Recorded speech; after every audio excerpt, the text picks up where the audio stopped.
Hello everyone, this is Bhavesh, and today we are starting our brand new course which is Git and GitHub.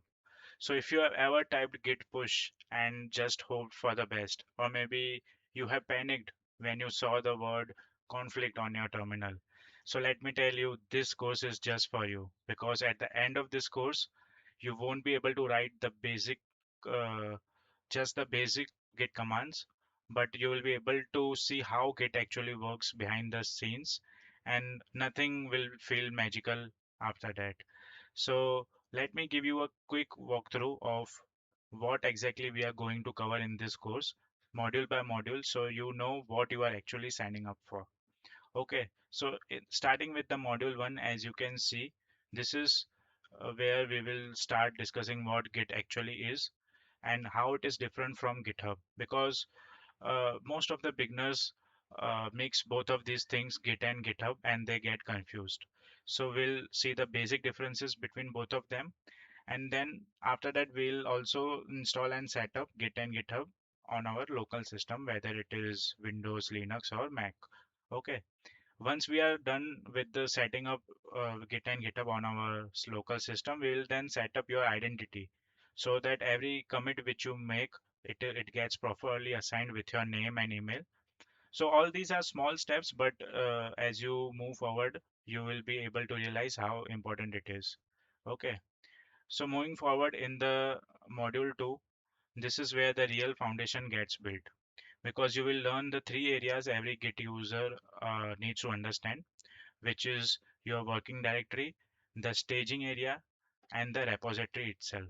So we'll go hands-on with git add and git commit, and then go deeper as well where and see what actually is inside a commit, and how to write commit messages that don't embarrass you later, and also how to safely amend a commit you just made. Okay, so all this will be covered in the module 2. Moving further in the module 3, so this is where we will start working with the branches, because branches are where Git starts to feel much powerful. So in this particular module, as you can see, we'll be covering how to create branches, switching between them, and merge them back together. Because it happens to everyone, uh, they'll be able to face, or they may come across some merge conflict. So what we will do, we are going to deliberately cause a merge conflict and then calmly resolve it as well. So once you have done it on purpose, it stops being scary. Okay. Moving further in the module 4, as you can see, here is where you get your safety net. So git difference or git diff is to see exactly what's changed. Git stash, it will be able to shell work in progress without commenting it, and we'll go deeper here because this stashing, it usually confuses people a lot. So after that, there is this big one, which is undoing changes, because and we'll see what is reset versus revert versus restore. Okay. So we'll also see basic git's version of undo history for when you think you have lost your work forever, but in reality you have not. So in the module 5, we'll be discussing GitHub basics. So now we move from your machine to the cloud, setting up your GitHub account, creating your first repository, and then connecting your local Git repo to the cloud with the help of Git remote and Git push. Moving further, in the module 6, we'll be able to cover the real difference between fetch and pull. So people use them interchangeably, but they are not the same thing.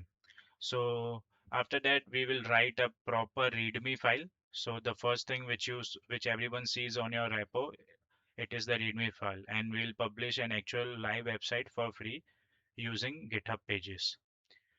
Moving further in the seventh module, this is the module which makes you like you have worked on a real team, which is GitHub collaboration workflows.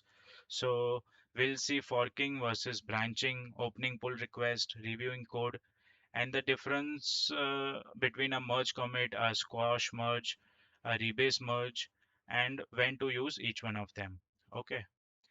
Moving further, in the eighth module, we'll see rebasing. So rebasing has a reputation of being very scary, and honestly, it can be if you don't know the golden rule.